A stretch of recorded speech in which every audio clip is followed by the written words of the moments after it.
CTV News with Sarah Freemark. Thanks for joining us. Our top story tonight, the transport truck driver that hit new mother and former Olympic figure skater Alexandra Paul, killing her, has pleaded guilty. Here's CTV's Mike Arsolides with more on what's next. 31-year-old transport truck driver Sukhvinder Sidhu has pleaded guilty to dangerous driving causing death for his role in the August 2023 crash that killed new mother and former Olympic figure skater from Midhurst, Alexandra Paul. The guilty plea comes 2.5 years after provincial police said Sidhu, while behind the wheel of a speeding transport truck in a construction zone in Valentine Township, crashed into the back of several stopped vehicles, including a Cadillac driven by Alexandra Paul, who had her 10-month-old son in the back seat at the time of the pileup. Paul's vehicle, the court heard, was hit so hard it was sent crashing into a ditch, killing her. Paul's little boy suffered a broken leg. Sidhu was charged by police with dangerous driving causing death and 4 counts of dangerous driving causing bodily harm following the crash along County Road 124. Sidhu, who is from Angus, also pleaded guilty to 1 count of dangerous driving causing bodily harm to Paul's son and 3 men in other vehicles that day. Police said were taken to hospital with serious, life-altering injuries. According to investigators, Sidhu entered the construction zone north of Shelburne at about 3 in the afternoon, August 22nd, 2023, traveling nearly double the posted 60-kilometer-per-hour reduced speed limit before slamming into a lineup of 6 vehicles, first hitting Paul's. The Crown revealed Sidhu had been working for 26 hours at the time of the crash, and his vehicle was recorded traveling between 102 and the truck's maximum 108 kilometers per hour speed. Well, this is what we've been waiting to see. Alexandra Paul was a decorated figure skating star at the Mariposa School of Skating in Barrie with her ice dance partner and husband, Mitch Islam. The pair represented Barrie and Canada in ice dance at the 2014 Olympic Games in Sochi. I was enjoying just being able to work with so many lawyers and work. After retiring from skating, Paul became a practicing lawyer in Barrie. Paul was posthumously inducted into the Barrie Sports Hall of Fame in 2024. Sidhu made several court appearances ahead of trial, which was set to begin later this month for 3 weeks in Orangeville. Sidhu's sentencing hearing is scheduled for mid-May. When it's expected, the court will hear victim impact statements. Mike Arsolides, CTV News, Barrie. As more Stop the DND signs spring up, Ottawa has been put on notice as the people of Clearview Township continue to push back on the Department of National Defence proposed Arctic over-the-horizon radar site. CTV's Luke Samard has more. And my understanding is they will have to cut them down in order for the radar towers to be able to receive the signals. Calling Clearview home for more than 38 years, the view from Terry Jackman's driveway could soon look much different. The Department of National Defence purchased 700 acres of land across the street and sent letters to more than 50 residents asking them to sell approximately 6,000 acres of their land so they can install a massive radar facility as part of Canada's commitment to defence. Overwhelmingly, people do not want to sell their land. This is part of their heritage, this is their livelihood, and this is where they live. Jackman started a petition, and after hearing very little from the government, that petition made its way to the House of Commons by way of local MP Terry Dowdle. The people in the riding aren't opposed to our military, in fact support the men and women. Baseboard is in my riding, but they have concerns. This is farm prime land. The federal government now has 45 days to respond. It's just that balance about food security and national security, and we believe and think that there are other sites that are there that may require a little bit more work in the preparation, but at the end of the day, in the long run for our area and for our country. Clearview Township Council approving a motion Monday night that could see it form a committee that would focus on agriculture, including the impacts of the DND proposed site. Mayor Doug Measure is saying he echoes the frustration of his constituents. There's so many questions that have not been answered by DND, and it becomes very, very frustrating for farm operators to make decisions. After 2 contested public feedback sessions in the fall, the DND released their findings, something those opposed are calling smoke and mirrors and continue to feel unheard. It's hard to understand why there isn't more transparency or why there isn't more willingness to deal with people directly when it will be their land and their livelihood that will be affected by this. Once again, the federal government has 45 days to respond to the petition. CTV News did reach out to the Department of National Defence, but did not hear back in time for broadcast. Luke Samard, CTV News, Clearview Township. A business in Barrie has been left with significant damage after an early morning fire. It happened around 5:30 a.m. on Essa Road between Burton Avenue and Innisfil Street. 6 trucks responded to the fire. The business was closed at the time and no injuries were reported. Crews spent the day on the scene putting out hot spots. No word on the cause or damage amount. Meanwhile, fire crews in Clearview Township were busy this afternoon after a fire broke out at a home in a subdivision in Stayner. That happened just after 2 p.m. on Springfield Crescent. No word on injuries or the cause, but provincial police were also on scene and tell CTV News it doesn't appear to be suspicious. And there were no injuries after a fire at a mobile home in Mount Albert. That was Monday night. Firefighters were called to the trailer park on Highway 48 just after 6 p.m. The man living in the home and his dog were able to get out safely. The home was badly damaged, but the fire was found to be accidental. Simcoe County is one step closer to offering long-term support for our seniors. As CTV's Rob Cooper tells us, the plan for the province is pivotal in securing beds for our aging population. The heavy lifting is underway at the IOOF Seniors Home on Brook Street in Barrie. Today, construction crews tearing down and preparing to build new space for much-needed long-term care beds. We are here to break ground on a brand new expansion for the IOOF Seniors Long-Term Care Home on Brooks Street. The redevelopment site will include an addition to the existing building. The work will be done in 2 phases and is expected to be complete by 2029.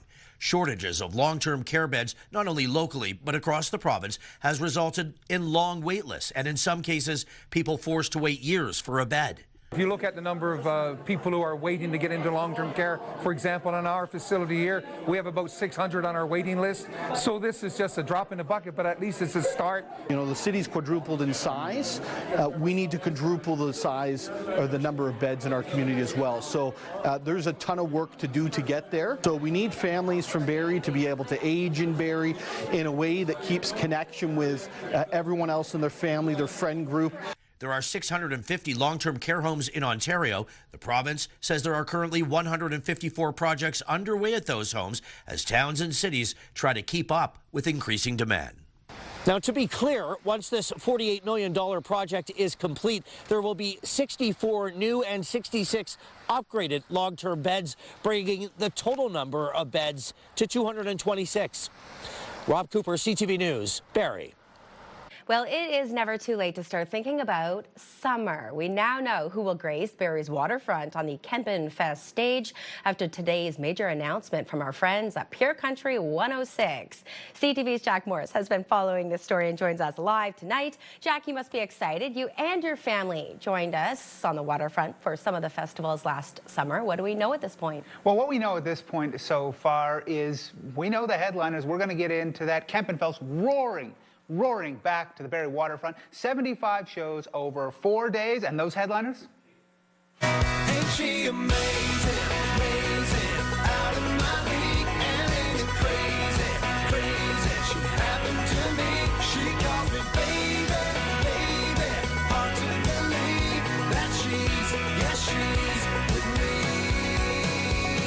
me. That's right, High Valley will hit the main stage on Sunday night, presented by Pure Country 106. High Valley are just one of Canada's best. I mean, one of the most awarded bands and one of the most prolific songwriters as well. So I think in addition to all the High Valley hits, he also does a little medley of songs he's written for other people, and it's just amazing.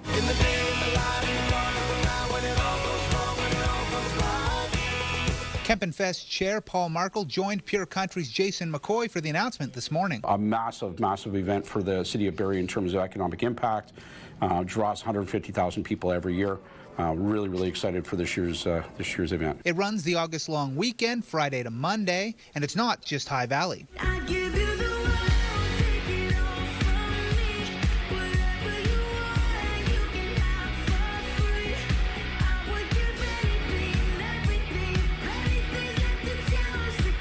On Friday, Jamie Fine. And Saturday, Big Wreck.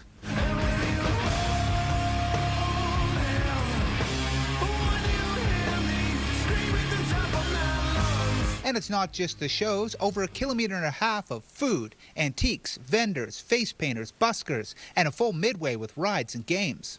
Celebrating its 54th year, Kempenfest is one of the province's top 100 festivals.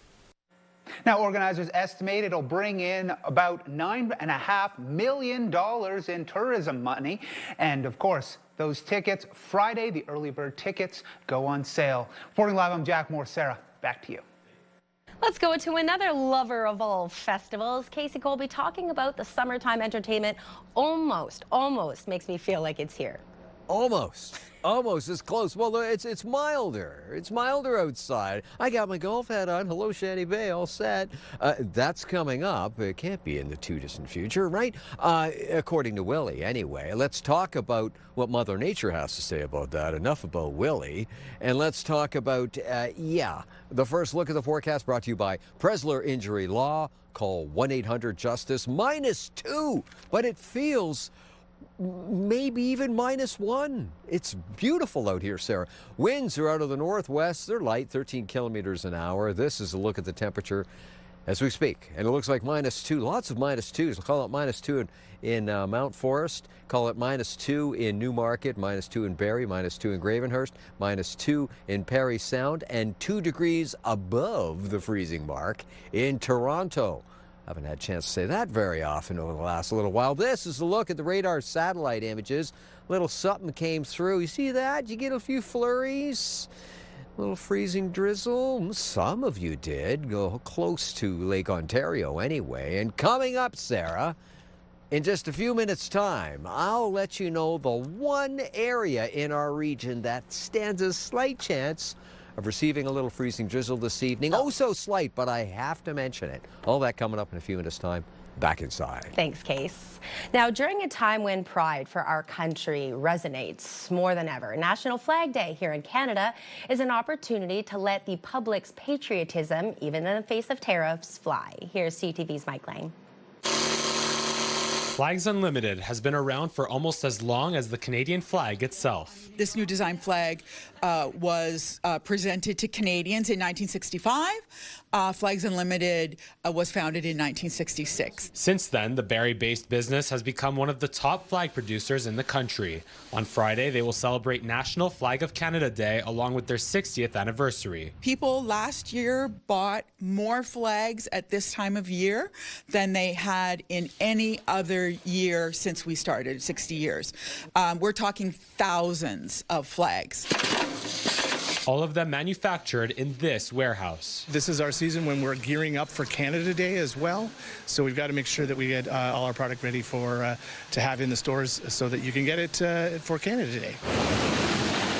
Up in Huntsville, the downtown area full of national pride, showcasing the maple leaf. A program going strong since last year. This is a program that our events and promotions team came up with where we wanted to show our pride during a time that, the tariffs were coming out. Local businesses taking part by proudly displaying 40 flags with more expected on the way. These are small businesses in our downtown that really need our support locally and tourists. It's really important to continue to support those small businesses. Back in Simcoe County, the flag store calls National Flag of Canada Day their bread and butter for business. It's a very busy time for us because we're also preparing stock for people that are wanting to freshen their flag for the springtime. The stores in Barrie and Thornton will have their annual lunch and cake celebrations this weekend. It's always a great sense of pride when people are asking to have their flags flown on their property or at their business, and we get very excited. Flags Unlimited will be offering free flags to their first 60 shoppers on Friday and 60 more to schools across the country. In Huntsville, the flags in the downtown area will remain on display indefinitely, and the BIA does not expect them to come down anytime soon. Mike Lang, CTV News, Barrie. A mix of highs and lows for Team Canada and what is officially day 4 of the Olympic schedule. But Canadian athletes have added to our nation's medal count. For more, let's go to CTV's Scott Hurst. Down and out. Captain of the Canadian women's hockey team, Marie-Philippe Poulin, did not play against the Americans on Tuesday. She's listed as day-to-day with a lower body injury after taking a hit into the boards during Canada's win over Czechia Monday night. Losing her is obviously a big one because the United States have been the better team internationally over the last couple of years. And the United States proved to be too strong on this day, beating Canada to remain undefeated in the preliminary round of the women's hockey tournament. Staying on the ice, Canada is back on the podium, this time in short track speed skating, a silver medal in the mixed relay event. so close to the podium in Beijing, so it kind of feels special just coming back here and just getting ourselves on the podium. A shared moment of joy for Kim Boutin, Courtney Sarot, William Dangenou, and Felix Roussel. Florence Brunel and Stephen Dubois also getting medals for skating in the earlier rounds. Figure skater Steven Gogolev with a strong performance in the men's singles short program with a score of 87.41, setting himself up for the free skate on Friday. So far so good for opening ceremony flag bearer Mikhail Kingsbury, third in moguls qualification, just behind his teammate Quebec City's Julien Viel. Both are moving on to the finals. And making its Olympic debut, women's alpine team combined. One skier tackling the downhill speed event, the other racing the more technical slalom course. Canadians Valérie Grenier and Laurence Saint-Germain finishing 13th. So the medal count now stands at 3, 1 silver and 2 bronze, with more athletes in the mix for medals tomorrow, including in the ice dance final. 3 Canadian pairs, led by Piper Giles and Paul Poirier, third heading into the final event. Scott Hurst, CTV News, Toronto. Now, some athletes at the Winter Olympics are reporting that their medals are breaking. A German biathlete's medal broke during a team celebration on Monday. Wow, did it ever. Several other athletes have reported that their medals have come off the bands. Organizers of the Games say that they're investigating the reports. U.S. gold medalist Breezy Johnson added that medal winners should probably not jump while wearing their medals. Let's go and take a look at the current medal standings. Norway leads the way with 6 gold medals, while Germany and Sweden are tied for second with 3 gold. Canada sits in 13th spot, 1 silver and 2 bronze. The Gordie Howe International Bridge is now at the center of the latest dispute in the ongoing trade war between Canada and the U.S. Donald Trump says America should own half of the crossing, despite the fact that it will be owned partially by the state of Michigan. CTV's Mike Licatour has the latest. Canada, of course, paid for the construction of the bridge, over $4 billion. Prime Minister Carney said he laid out that fact to President Trump in an early morning call that he described as positive. He also cleared up Trump's misconception about the construction of the span. Obviously, there's Canadian steel, Canadian workers, but also U.S. steel, U.S. workers that are involved. This is a great example of cooperation between our countries. Ownership of the bridge is clearly spelled out according to the 2017 agreement. The crossing will be publicly owned jointly by Canada and Michigan. Yet Trump's officials insist there are issues. There's a question as to the proceeds of tolls, et cetera, and so there's going to be a negotiation on that front into how that bridge should be treated. If it's going to be going into the U.S. According to the agreement, Canada will collect tolls until it recoups the costs related to construction. After that, they're split between Canada and Michigan. One former ambassador says there's a reason the president gets things so wrong. You've got a bunch of crackpot advisors in the White House who misinform the president, who already likes to have tantrums and lash out and try to get leverage or extort things. In Trump's online tirade, he also took aim at the Ontario ban on American alcohol, which the premier says won't change. It's obviously working. It's an irritant. But there's one thing President Trump can do: get rid of Canadian tariffs. Now, it's unclear if tariffs were discussed on the call, but Prime Minister Carney did say the president asked his ambassador to Canada and Michigan native Pete Hoekstra to continue the conversation and bridge the apparent gap. Mike Licouteur, CTV News, Ottawa. The blockade of Venezuelan oil by the Americans has led to fuel shortages in Cuba and forced Canadian Airlines to wind down flights to the Caribbean island and wind up evacuation efforts. CTV's Rahim Ladani is at Toronto's Pearson Airport with an update on the situation. I spoke with one gentleman who's in Cuba right now, and he says that at his resort there are no food shortages, there are no power outages, and so he is still enjoying his vacation and he doesn't plan to cut it short. He's expected to arrive back in Toronto on Thursday. Now, that is not the case for all travelers, we know, and that is why a number of airlines, Air Canada, WestJet, and Air Transat, they are sending planes down to Cuba right now, not full of travelers, but empty, with one goal: to pick up and repatriate Canadian travelers back here to the country. I spoke with an Air Canada representative who told me that this wind down of operations could take between 5 to 10 days because they don't want vacationers to have to cut their trip short unless, of course, they want to. They can then call the airline and change their flight if there is availability at no charge. Air Canada says they have about 3,000 passengers that they need to bring back, while Global Affairs Canada says there are 7,200 Canadians who are registered in Cuba. That number of people in Cuba is very much likely higher because not everyone registers when they go down for a vacation. This continues to be a very fluid situation in Cuba. All of the airlines tell me that when they go down there, they are bringing their own fuel supply to have enough for the return trip, so they are not relying on the local reserves in the economy right now. We know that from all the airlines, they say that this is not going to be a 1 to 2 week stoppage of travel down to Cuba. They're going to be stopping it from the end of April to early May. And so it's basically the entire winter travel season down to Cuba, which will be halted because of what's unfolding there right now. Anyone who has trips, they will be refunded. But we also spoke with a travel agent who says this is a prime example of where trip cancellation insurance can come in handy, because while your flight may be reimbursed, if you had booked for a tour, that could be out of pocket. Rahim Ladani, CTV News.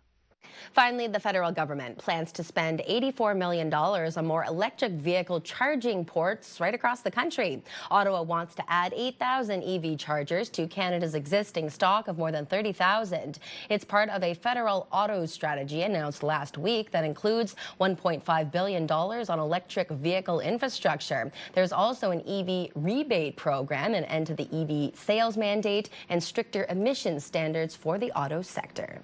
Still plenty more to come, including romantic songs sung on the Day of Love. But this choir doesn't take things too seriously. The enchantment is paired with snacks and a little silliness, plus stacking snow high to build a sizable snowman, and it gives back to the Elmvale Food Bank. Details next on CTV Barrie.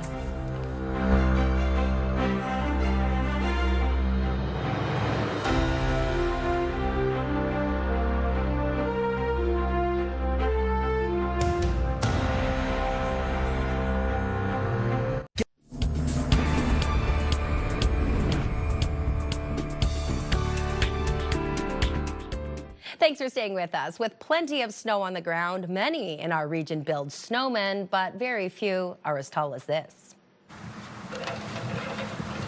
It all started, I took 2 weeks off work, so I decided to build a snowman. I thought I would finish it in time, and ended up taking over 5 weeks to build. My grandkids are going to come up this weekend because they were here the last time he built it, and I told them this one's taller, so.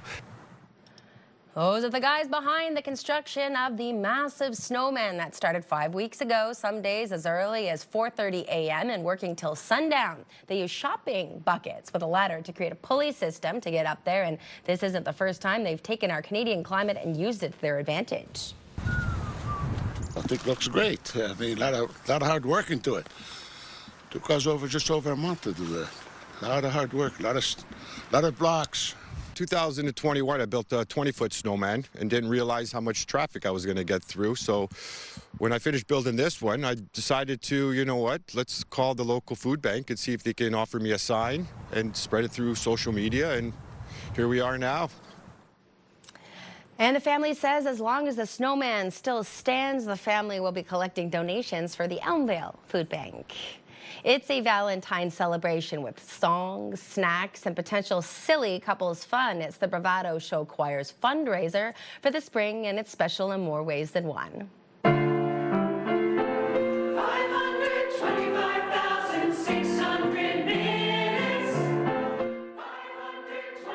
From contemporary to classics to show tunes and even opera, Bravado builds a community through music, and this special fundraiser is sure to entertain with a hint of romance.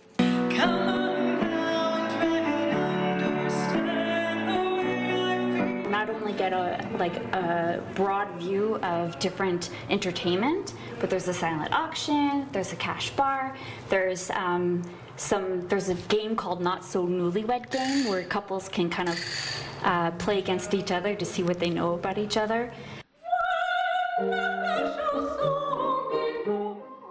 The The Bravado Show Choir's Valentine's Day fundraiser is on Saturday night at the Lionsgate Banquet Center in Barrie.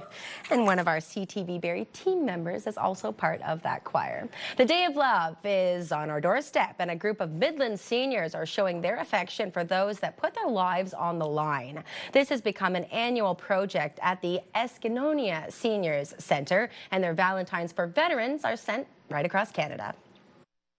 This group of people really remember veterans. Many of them had parents who were veterans, and it seemed like a match made in heaven. So we can put forth cards. They go across Canada. They go to veterans, many of whom live in our community. We love them, and thanks for what they've done for our freedom and all what they went through during the war. It's just a matter of saying, you know, we're thinking about you. Thank you for all the service that you do. That's all that. And just the idea of them getting something from seniors, I think that's the big thing. The group has been doing this for the past 2 years, and this year they sent out more than 140 cards. Doesn't that warm your heart? If you would like to revisit something that you see during the 6 o'clock, 11 o'clock, or perhaps you'd like to read more about that, it can be done on our website, ctvnews.ca/Barrie, or scan that QR code on the screen. If you at home would like to help brighten the backdrop of Barrie's downtown core, applications are now being accepted. Details on the other side of the break, but right now let's head outside. Case. Hey, Barrie's sister cities across the world, in Germany, England, and of course in Michigan, everybody's above the freezing mark. Coming up, when we come close, all that. And our weather watcher artiste, have a look. Yeah, it's snowboarding Silas. Is that a Yeti snowboard? I love it. You're watching CTV News Barrie.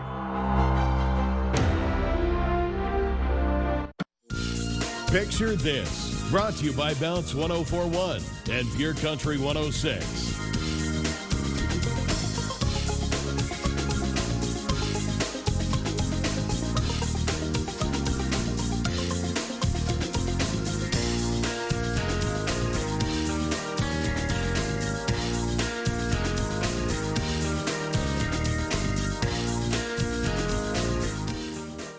We are celebrating love this week, so keep those photos coming. Whatever makes you happy, whether that is your partner, whether it's your cat, your dog, your favorite thing to eat, picture this at ctv.ca. Speaking of Valentine's, Casey Colby, I like the story that you did with the Bravado Choir ahead of their Valentine's Day performance on Saturday. Now, if you were part of a choir, what would your solo song be? What would my solo? Putting you on the spot here. I've got a lovely bunch of coconuts. How does that song? I don't know that song. Who is it by? I know you won't sing it. I think it's Billy Connolly. I think it's Billy Connolly. I think it's an old British song. Lots of fun. How about yourself? I was thinking about this. Blue Moon. And even though it's a 1949 song and it goes way back, the version I always picture is from Babe, the movie. You know, the little mice? Blue Moon. Oh, is that the pig story? Yes. I love that With story. a happy ending. Always happy endings. Yeah, I gotta love the happy endings. Let's talk about a happy beginning. A happy beginning, because here we are in February, and it's close to the middle of February, and it looks like a bit of a break in the temperatures. Yeah, not so frigid. Let's talk about how mild we're going to get. And this is certainly milder than what we've had over the last little while. -4 in Aurelia right now, and it looks like -2 in Newmarket, hanging on 2 degrees in Toronto. Wonder if they'll stay above the freezing mark overnight. -2 in Parry Sound and -1 in Owen Sound. This is the almanac for today. 0, -8. Yeah, that's a little milder than normal, isn't it? 8.9 back in 1866. It's going back a piece. -33.9 in 1912. Incidentally, the same year they invented the electric blanket by physician Sidney Russell. Isn't that an interesting fact? I hope it is. 10 hours and 18 minutes of daylight for us to enjoy tomorrow. Adam, do the honors of rolling that forecast radar. And a little bit of snow. A little bit of snow this evening. And a little bit of snow tomorrow. Little bit. Not a whole lot. Although we have 5, 7, 8 centimeters in Barrie and more outside of Barrie last night. How about Southern Tip of Georgian Bay Lake Simcoe? -12 with the wind chill. The winds really, nothing really to speak of, 20 kilometers an hour out of the northwest. About 2 centimeters of snow this evening, a few flurries. And then tomorrow, cloudy skies, 2 to 5 centimeters of flurries. So, yeah, that's enough, isn't it? It certainly is. We are a long way from our friends, our sister cities, as far as temperatures go, and weather conditions for that matter. Orangeville, Bradford, Georgina, Newmarket, Richmond Hill, feeling like minus 14 with a wind chill a little later on. Few flurries, except in Richmond Hill. Only a 30% chance of flurry activity there this evening. And for tomorrow, about 2 centimeters of flurry activity, except in Richmond Hill, where it's only about a 40% chance of a few flurries, and I don't think any's going to come down. And how about Parry Sound, Huntsville, Bracebridge, Gravenhurst, Haliburton, looking like minus 11 and feeling like minus 11 with the wind chill this evening. 2 centimeters of flurry activity. And the one area, Sarah, that could see a little freezing drizzle this evening, also slight chance, Haliburton.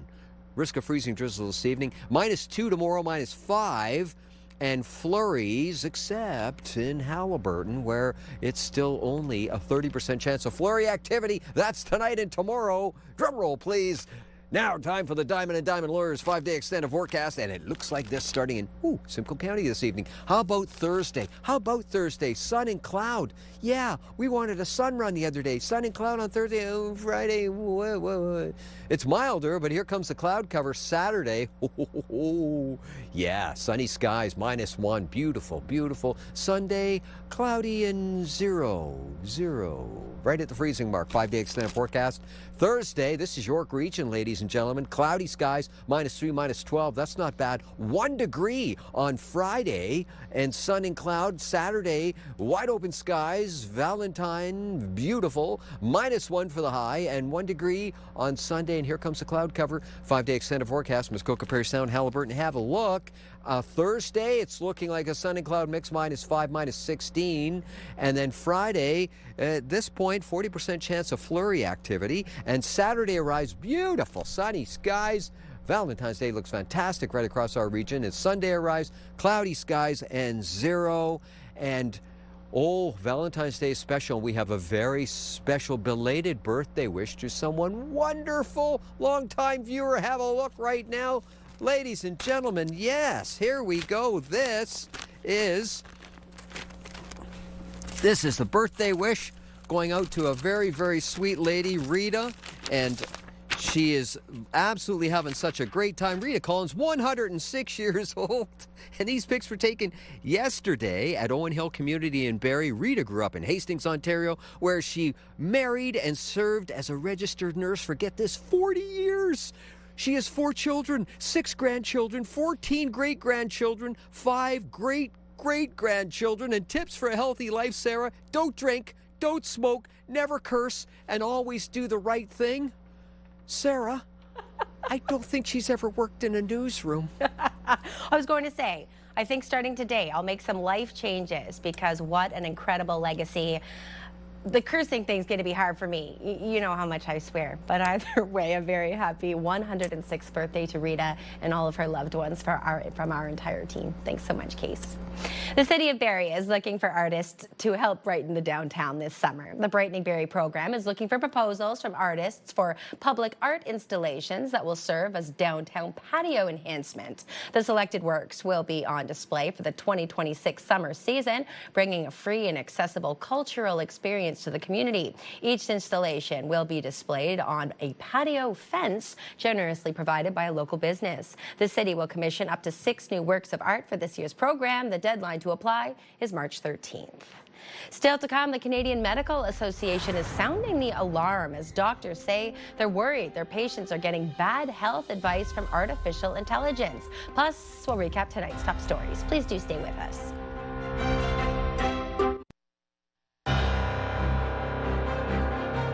Recapping our top stories, 31-year-old transport truck driver Sukhwinder Sidhu has pleaded guilty to dangerous driving causing death for his role in the August 2023 crash that killed new mother and former Olympic figure skater from Midhurst, Alexandra Paul. A petition has been started against the sale of 6,000 acres of land for the Department of National Defence project. It's made its way to the House of Commons by way of local MP Terry Dowdle, and the federal government now has 45 days to respond. Ontario has broken ground on a new long long-term care home redevelopment in Barrie that will cost $48 million and bring 64 new beds and 66 upgraded beds to the community. The work will be done in 2 phases and is expected to be completed by 2029. You are not alone if you're going to AI for information on your health, but a new survey from the Canadian Medical Association says roughly half of us are using the tool and often getting bad advice. CTV's John Venevalley-Rao on the warning about the harm of false or misleading content. Here's what you can do using ChatGPT. Online, there's long been plenty of hype. ChatGPT is now better than your doctor. About how AI chatbots can diagnose medical problems. A quick consult that's free and easy. Honestly, I think it's really good. I would place a lot of trust in the answers it gives me. But the Canadian Medical Association sounding the alarm, warning consulting an AI for medical advice can be dangerous, especially if a patient delays or skips seeing a human doctor. I would suggest that they need to be extremely curious and cautious, and that the best is still to see their family physician or primary care provider or specialist. In a new survey of 5,000 Canadians, around half said they'd consulted with either Google AI or ChatGPT for health information. But the survey also found those following AI health advice were 5 times more likely to report health-related harms compared to those who didn't. The harms tend to be delay in diagnosis or side effects from the treatment. I think it's pretty good at some things, but there are some inaccuracies. Some are concerned patients are turning to AI chatbots because of the shortage of family doctors. In fact, more than half who got information online said they had to because a walk-in clinic or doctor weren't available. But experts say an AI can confidently state something untrue and lacks a full patient history. AI doesn't know them as a full person in their context, whereas I do as a family doctor. I know that they actually had this other symptom last year that they forgot to mention to AI. And it turns out many are skeptical of AI responses. Only 1 in 4 in the survey say they trust it to provide accurate health information. John Venevalley-Rao, CTV News, Toronto. Parents of children with diabetes want the Education Ministry to step up its standard of care for diabetes in schools. They say right now the supervision and help that children get varies widely from classroom to classroom and board to board. Technological advances in the management of type 1 diabetes mean that most kids wear a pump that administers insulin. Parents can monitor those levels through an app. A spokesperson for Education Minister Paul Calandra says that the policy is now under review. Canadian Blood Services says cold temperatures have led to an urgent need for both blood and plasma donations. The agency says the winter weather and a rise in illness has held back many donors from booking appointments. The call for donors with O-negative blood is particularly urgent as it can be given to any patient. To encourage bookings, Canadian Blood Services has launched its Give and Get Away winter campaign. It will see anyone who schedules and shows up for a donation before March 31st entered into a draw to win round-trip tickets for 2 with Air Canada. In business news on this Tuesday, another struggling retailer is expected to seek bankruptcy protection in Canada. The operator of Eddie Bauer has already filed for bankruptcy protection in the U.S. and says it will soon make a similar filing on this side of the border. Stores across both countries will remain open but host liquidation sales as court processes get underway. If a buyer can't be found to purchase the business, Eddie Bauer's owner says it will wind down its Canadian and American operations. Eddie Bauer has 31 stores in Canada with about half in Ontario. Looking at the markets now, the TSX was up 233 points, the Dow was up 52, and the Nasdaq was down 136. And commodities oil was down, closing at $63.96 a barrel. Gold was down, finishing at $5,031 an ounce. And our dollar was up, ending the day at 73.83 cents U.S. Now to the hard court. Another Toronto Raptor is headed to next weekend's NBA All-Star game. We're talking about Brandon Ingram. He's been chosen to play for the USA Stripes team. It is his second All-Star selection after appearing in the game during the 2019-2020 season.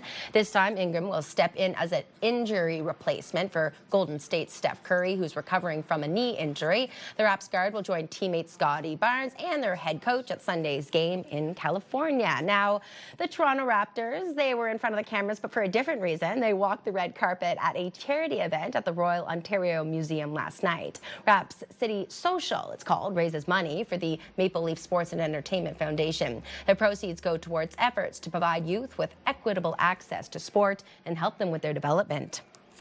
This is a great event. I think that any time when we have opportunity to get on the ground with our fans and to meet them in person and talk to them, it's amazing. It's amazing to see so much love and support for the team, and especially with occasion like this, it's a fundraising night. You know, it's opportunity to make a bigger change in our society and our community. I like the little stuffies in hand. The Raptors are back in action tomorrow night when they host the Detroit Pistons. It's their final game before the NBA All-Star break. Still to come, searching for the perfect pin. We'll have more on a side competition happening alongside the Winter Games in Italy. You're watching CTV News Barrie.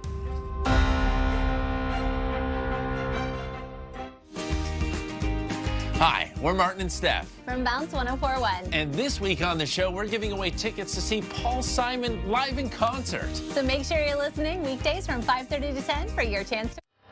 Here's a look at your primetime lineup. Poisoned in Paradise, a Martha's Vineyard mystery starts at 8, followed by Criminal Minds at 10 p.m. and CTV News Barrie at 11.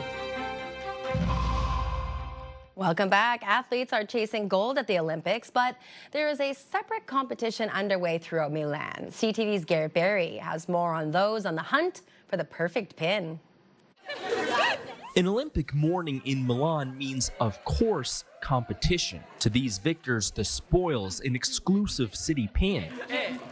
To many others, broken hearts if they arrived too late for the prize. Yes, we are trying this, but it's not going great for now. We don't have any pins for now. The quest for Milan's perfect pin will take you all over the city. Each day here, there's a scavenger hunt of sorts where the city's tourism information board posts a new location in the morning, and pin collectors congregate here to try to get a chance at a limited edition giveaway. This morning in Milan's Navigli district, people waited hours for the small souvenir. Well, they're giving them out and it's kind of a hunt for them, so it makes it fun. Because I live in Milan, quindi I want these pins, all pins. I love pins. I don't know, I love putting them on my clothes and it's an easy accessory. Some have been doing this for decades. Meet Thomas Rondi, a pin collector for 14 Olympic Games running, with the hardware to show. It's really interesting. People have so much fun at it, and it's not really official yet for the Olympics, and we're in a club called the Olympin, and we're trying to literally get it part of the Olympics officially. You'll find him anywhere in this city, always open for pin trading business. Even CTV anchor Heather Butts got in on the action. This is the Paralympic Winter Games from Vancouver 2010. The deal done. We'll do that trade, and then you trade, and then you have fun, and you say thank you very much. But there's more business to do. Rondi says each Olympic city starts a little cold, but towards the end of the games, it's a full-on frenzy to get your favorite pin while you can. Garrett Barry, CTV News in Milan. Casey Colby, I found this song you'd like to sing. I've got a lovely bunch of coconuts, sang by, you're right, Billy Cotton and his band. And I think there may be a double entendre there, now that I've listened to the lyrics. Well, you have to explain to me sometime. I don't get it. I was too busy fascinated with Heather Butts hawking pens out there trading. Very nice. Nicely done, Heather. Very well done. Nicely done as far as our get up and go, right, Mother Nature? Well, a few flurries first thing tomorrow morning, but temperature-wise, that's okay. -4 in Barrie, -6 in Newmarket, and -5 in Gravenhurst. They feel like mild temperatures now, Sarah. Have yourself a great evening and a better tomorrow back inside. And same to everyone at home. Thanks so much for joining us for our 6 o'clock broadcast. Jack will be on the air with you tonight at 11. I'm Sarah Freemark. Take care out there.